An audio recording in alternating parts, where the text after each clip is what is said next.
Please welcome from the White House Office of Intergovernmental Affairs, Pawi Rivera.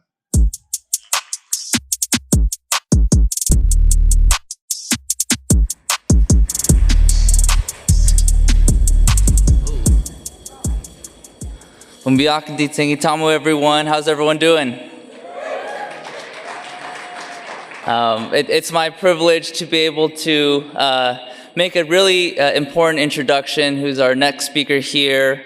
At this time last year, Julie was actually just promoted to be a senior advisor to the president and leading our Office of Intergovernmental Affairs at the White House. And I'm just proud to share that she's been doing incredible work with our team, and we're also proud to work for the president, but I can tell you that her team is just so proud to be able to work for her.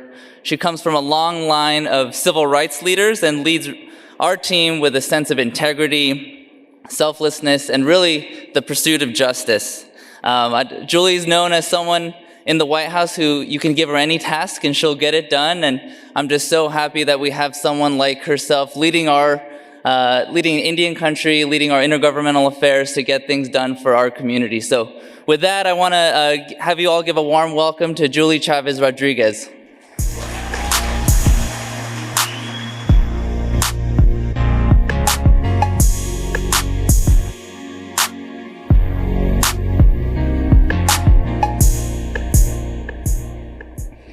Hello, good morning. It's wonderful to be with you all today. And I want to thank President Chris James and the board for hosting us today. It's wonderful to be back out west and to be able to join you all to kick off the 2023 Reservation Economic Summit. Yesterday, I had the honor of going out to visit Fort Mojave, and I had the chance to see the incredible investments that the Biden-Harris administration is making and the impact our president is having in Indian country. And I'll talk more about the historic investments in a moment, but I just wanted to say how valuable it was to be able to be rooted in the protection of Avikwame and having the opportunity to really hear about what I know is central to so many tribal creation stories. And so I want to thank the tribal chairman and the tribal council at Fort Mojave for helping to give me the opportunity and Pawi the opportunity to join them yesterday and to have that, incredible, just real personal opportunity to reflect on our impact. And on behalf of President Biden and Vice President Harris and the entire Biden-Harris administration, I extend warm greetings to you all. In my role as Senior Advisor to the President and Director of the Office of White House Intergovernmental Affairs, I have the privilege of working with the tribal leaders across the country, in addition to governors, mayors, and other state leaders and local elected officials. Now, we are working on some of the most pressing issues that are confronting our nation. And I want to take this time to thank each and every one of you all as tribal leaders and also our Native organizations like NCAIED, who have been critical partners since the very beginning of our administration. Your presence here is important, and over the course of the week, you'll hear from many of our administration officials on key initiatives and new opportunities to support tribal economic development and empower Native small businesses and entrepreneurs.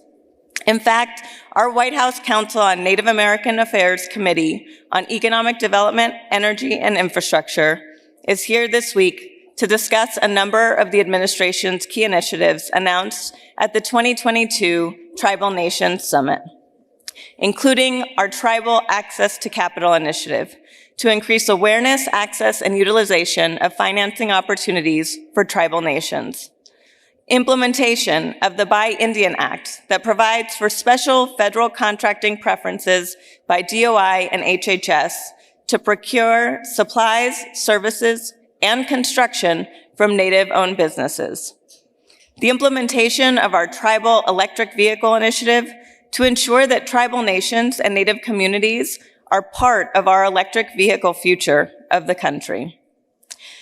the establishment of a new Office of Strategic Partnerships to serve tribes and tribal organizations to develop and build long-term sustainable public-private partnerships. And finally, the implementation of the Indian Energy Purchase Preference to increase federal agencies' use of tribal clean energy production. Because in case you weren't aware, the federal government is the largest single energy consumer in the world, and we must ensure that historic investments in our clean energy economy are reaching tribal lands. The president also restored the White House Council on Native American Affairs within his first 100 days to improve interagency coordination and decision-making. And the council has been tasked with carrying forward and implementing these initiatives with great urgency. These actions reflect a commitment by the president and the vice president to respect our nation-to-nation relationships, prioritize investments in Native communities, and support small businesses and entrepreneurs. Together, the entire Biden-Harris administration is advancing economic opportunities and an economic agenda that is inclusive of Indian country, and one that seeks to advance new tribal economic and workforce development opportunities. It's incredible to remember just 2 years ago how impacted our economy was from COVID. It had shut down our businesses, our schools, and had created, really challenging times for our democracy. But thanks to you all and to the work across Indian country, and with your help, our nation's story continues to be one today of progress, prosperity, and resilience. President Biden is continuing to deliver on the economic agenda and plan that he has set forward to both grow our economy from the bottom up and the middle out, and to ensure that no one is left behind. We've seen the unemployment rate reach a 50-year low, and we've been able to create more jobs and bring back American manufacturing. In fact, more than 300,000 jobs have been created just in the last month, and 12.4 million new jobs have been created since the president took office. That's more jobs created in 2 years than any president has created in 4.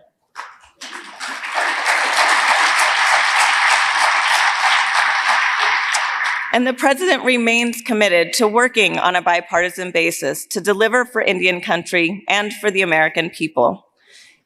In fact, he's signed over 300 bipartisan pieces of legislation since becoming president, from the PACT Act to help veterans exposed to toxic burn pits, to reauthorizing the Violence Against Women Act that he originally authored in 1990, and which now we can applaud.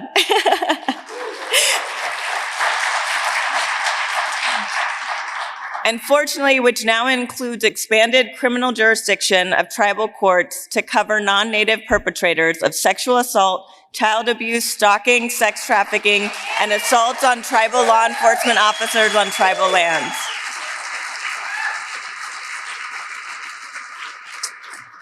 The stakes could not be higher for tribal communities across the country, and the president remains as committed as ever to getting the job done.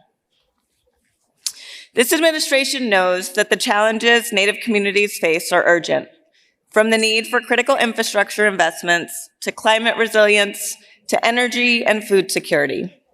The solution to many challenges requires robust collaboration between federal partners, tribal leaders, industry experts, and public-private partnerships. That's why the president has worked with Native partners to advance his economic agenda, which includes historic levels of funding specifically for tribal communities and Native peoples, including the $31.2 billion in the American Rescue Plan and over $13 billion in the bipartisan infrastructure law. Many of you all are seeing the impact of these investments firsthand, and as I mentioned, I got to see some of those investments at Fort Mojave yesterday. From ARP funds mitigating the impacts from the COVID-19 pandemic and helping to keep our communities on the job and employed, to historic investments in infrastructure, including roads, clean water, and broadband. And to date, over 130 projects have been funded across Indian country through NCAIED's Tribal Broadband Connectivity Program, totaling $1.7 billion. And communities like yours will soon see the historic impact of the Inflation Reduction Act, our latest major piece of legislation that we were able to pass. An act that makes historic generational investments in clean energy and really addressing the urgency of climate change. In fact, the Inflation Reduction Act intentionally structures the tax provisions and funding programs to provide huge benefits to tribes, working families, and underserved communities, and others who have often been overlooked and locked out. That includes more than $720 million dedicated to grants, loans, and rebates specifically to tribes.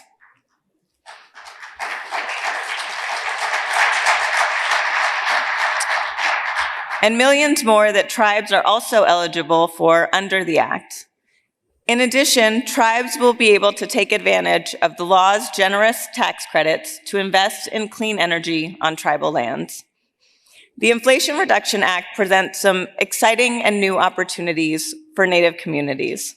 And because we know it takes significant resources and capacity to understand all that is available to you, today I'm pleased to announce that the White House has released a tribal guidebook for the Inflation Reduction Act to help tribes identify the funding programs and provide assistance throughout the application process.